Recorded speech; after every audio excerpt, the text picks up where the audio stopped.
सदगुरुदेव भगवान की जय। श्री सीताराम सरकार की जय। श्री राधा रमण लाल की जय। श्री गौरी शंकर महादेव की जय। सभी भक्तों को कोटि कोटि प्रणाम। सबको प्रेम भरा जय जय श्री राधे, जय जय श्री सीताराम। जितने भी उपासक हैं, साधक हैं, बहुत ही ध्यान से आप सुनेंगे। अधिकतर हमारा सत्संग भगवान के नाम जप के लिए ही होता है। वैसे कई भी शास्त्रों में ऐसे मंत्र हैं जिनको मैं आपको बता सकता हूँ। किसी भी पारिवारिक, सामाजिक, कोई भी रोग शोक, कोई भी दुख दारिद्र, सबके निवारण के लिए मंत्रों का अनुष्ठान किया जाता है।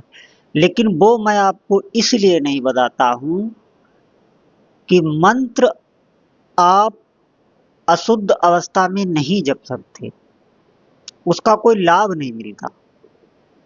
और नाम जप में इतनी शक्ति विद्यमान है कि आप किसी भी अवस्था में भगवान का नाम जप कर सकते हैं। जब कोई एक बार भी नाम बोलता है उसी समय वो बाहर और भीतर से पवित्र हो जाता है। इस बात को आप ध्यान रखना। भगवान का नाम लेते ही आप देखना, किसी भी सत्संग में, किसी भी बड़ी पूजा में, बाद में या प्रारंभ में भगवान का नाम का संकीर्तन अवश्य कराया जाता है। आप ध्यान देना, उसका कारण यही है। बाद में जो त्रुटि हो गई उसके लिए कराया जाता है, और प्रारंभ में सबको पवित्र करने के लिए कराया जाता है। अब ध्यान देना, बहुत से साधकों के पारिवारिक और घर की समस्या या रोग आदि या और भी जो भौतिक समस्याएं हैं वो उनकी बनी रहती हैं। वो नाम जप करते हैं फिर भी बनी रहती हैं। आप ध्यान देना, और उससे उनके मन में हमेशा ये उलझन रहती है कि पता नहीं मेरा नाम जप ठीक से हो रहा है, अपना कार्य कर रहा है कि नहीं। ये शंका उनको आगे नहीं बढ़ने देती। अब आप ध्यान देना, कई समस्याओं का एक कारण होता है कि जो घर के बूढ़े बुजुर्ग पुराने में हो गए हैं, जिनकी मृत्यु हो चुकी है, उन्हें पितृ कहते हैं। तो पितृ जब रुष्ट होते हैं, क्योंकि पितरों को अपने आगे वाली जो संतति है, संतान है, उससे उनको बहुत आशा होती है कि ये हमारे लिए कोई न कोई अनुष्ठान, हमारे लिए कुछ जप तप आदि करेंगे, क्योंकि वो अपने जीवन में नहीं कर पाए ये सब। तो उनका कहीं न कहीं जो रोष है वो हमको दुख के रूप में प्राप्त होता रहता है। और ये समस्या बहुत बड़ी है, ये बहुत नहीं समझ पाते। आप इस बात को ध्यान देना। और प्रायः संत इसको कुछ बताते भी हैं, लेकिन हम उस पर ध्यान नहीं देते। आप ध्यान दें, आप जो भी जप कर रहे हैं उसमें नियम से कम 4 या 5 माला अपने पितरों को अवश्य समर्पित करें। पितर आपके कोई भी पूर्व में हो, आपके माता पिता, बाबा दादा दादी, या आपके माता के पक्ष के नाना नानी इत्यादि, जो उधर पक्ष मातृ पक्ष के हैं, वो भी इनको आप जो अपना भजन करें उसमें 4 या 5 माला रोज के रोज इनको समर्पित करें। कुछ दिन आप ऐसा अवश्य करें, और हो सकता है तो 1-2 माला का रोज आप नियम बना लें कि ये मैं माला आप अपनी वाणी में आप उन्हें समर्पित कर दें। आप जिन भी इष्ट देव की उपासना करते हैं उन इष्ट देव को साक्षी मानकर और वो माला आप अपने पितरों को समर्पित कर दें। आप देखना, थोड़े ही दिनों में आप जिन जिन समस्याओं से पीड़ित हैं उन समस्याओं से आप उभरने लगेंगे। इस बात पर आप हमारी ध्यान देना, क्योंकि पितरों को बहुत आशा होती है और साधक इस बात को नहीं जान पाते। और भजन से श्रेष्ठ और कोई उपाय नहीं है। आप बैठ के भगवान के का नाम जप कीजिए और उसमें से 4 या 5 माला अपने पितरों को, या आप किसी का भी भला करना चाहते हैं, किसी का भी दुख दूर करना चाहते हैं, आप नियम से उसको माला दीजिए। देखिए अवश्य उसका कुछ ही दिनों में वो कार्य हो जाएगा, वो दुख दूर हो जाएगा। अपने लिए ना करके दूसरे के लिए प्रार्थना अगर आप करते हैं तो वो शीघ्र ही पूर्ति होती है। इस बात पर ध्यान देना, आप करके इस बात को देख लेना। बिल्कुल मैं आपको सत्य बता रहा हूं। और इस बात पर अच्छे अच्छे साधक ध्यान नहीं दे पाते। भाई आप भजन कर रहे हैं, आप भजन अपने लिए कर रहे हैं,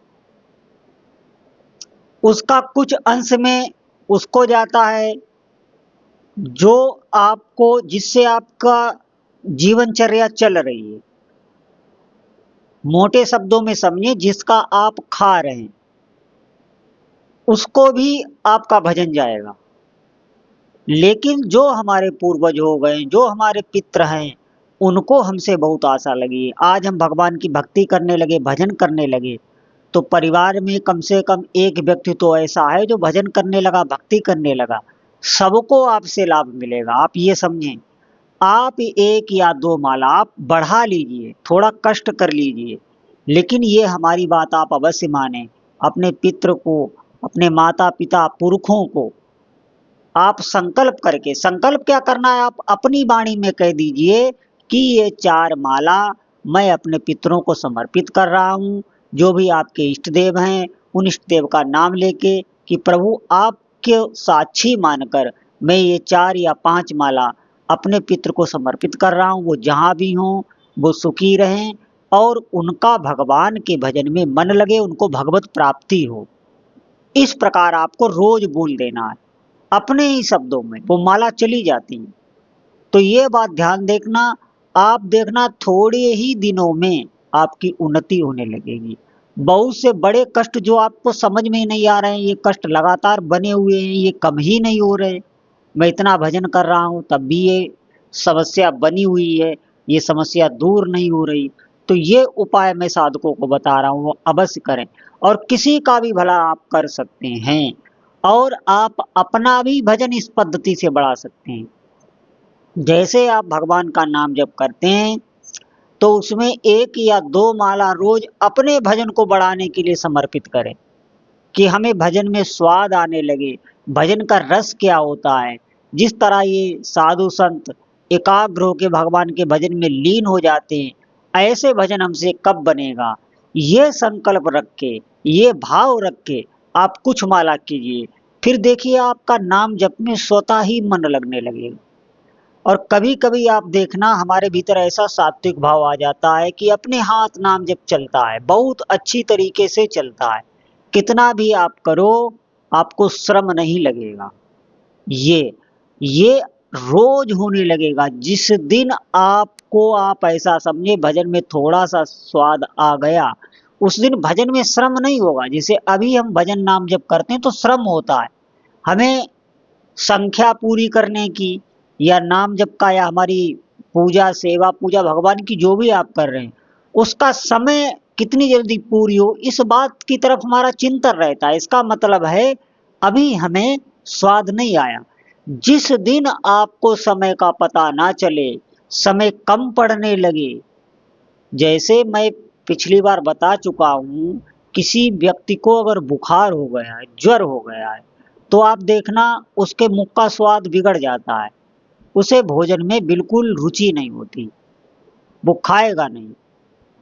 लेकिन जब उसका ज्वर उतरने लगता है तो आप देखना उसकी भोजन में रुचि आने लगती है, खाता ही चला जाएगा।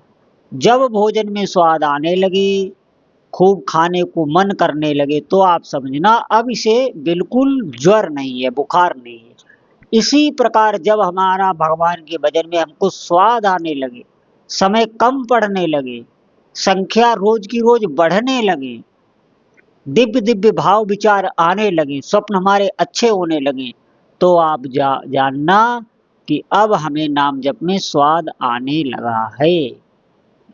लेकिन कभी भी इस बात को किसी को बताना नहीं, और एक बात ध्यान रखना, नाम जप में कभी भी अभिमान नहीं करना कि मैं नाम जप कर रहा हूं, मैं इतना नाम जप कर रहा हूं। कभी भी तुलना नहीं करना कि मैं इतना कर रहा हूं, ये 2-4 माला कर रहा है। दूसरे से कभी भी नाम जप में अपना मिलान न करना आप। नहीं तो जो भी आपको स्वाद आ रहा है, जो दिव्यता आ रही है, वो देखना आपको कुछ दिनों के लिए चली जाएगी, फिर उतने ही दिनों में आप व्याकुल होने लगेंगे। हम लोग बहुत सी गलती भी करते हैं नाम जप में, आप ध्यान देना। कभी किसी में दोष ना देखी, कोई कुछ भी कर रहा है, हमें हाथ ही जोड़ लेना है, बाहर से नहीं तो भीतर से नमस्कार कर लेना है, ये समझकर कि कहीं हमारा भजन ना नष्ट हो जाए। ये भीतर भाव अगर आपके रहा, आपका भजन ना नष्ट हो जाए, इस बात का आपको अगर डर है, तो भगवान आपकी निश्चित रक्षा करेंगे, ये ध्यान रखना। और जब हमें डर ही नहीं है, हम किसी का दोष देख रहे हैं, फिर उस दोष का वर्णन कर रहे हैं, किसी का दोष कोई सुना रहा है, उसमें बड़ा चाव ले रहे हैं, तो आपकी फिर भजन की कटिंग हो जाएगी। आप ध्यान देना, आपने जो किया है उसका तो फल मिलेगा, लेकिन आगे आपकी रुचि नहीं होगी, तो आप क्या करेंगे। और किसी भी महापुरुष का हमारी वाणी से मन से भी अपराध ना हो, अगर उसमें दोष दर्शन हो जाए तो भीतर ही भीतर आप तुरंत क्षमा मांगे, ये भी ना हो। क्योंकि क्या पता वो भगवान में कितना लगा है, कितना मन दिए हुए, कितना भजन कर रहा है। बाहरी व्यवहार से हम कुछ नहीं जान सकते। भगवान की भक्ति कोई कोई ऐसे होते हैं जो बहुत करते हैं, और बाहर से ना तो वो तिलक लगाए, ना कंठी पहने, बिल्कुल साधारण, और व्यवहार भी उनका कोई ऐसा नहीं जो वो लगे कि भक्त है। तो हमें सावधान रहना है, नाम जप को बढ़ाना है, सावधानी आप अवश्य रखें। और रोज की रोज अगर आपको कभी लगे कि हमारा भजन कम हो रहा है, हमें स्वाद नहीं आ रहा है, नाम जप कर रहे हैं तो मन हमारा छटपटा रहा है, तो आप भगवान से प्रार्थना करें, नाम जप से प्रार्थना करें। आप देखना आपका भजन में मन लगने लगेगा। तो सभी साधकों से प्रार्थना है, सावधान रहें और अधिक से अधिक भगवान का नाम जप करें। बोलो जय जय श्री सीताराम।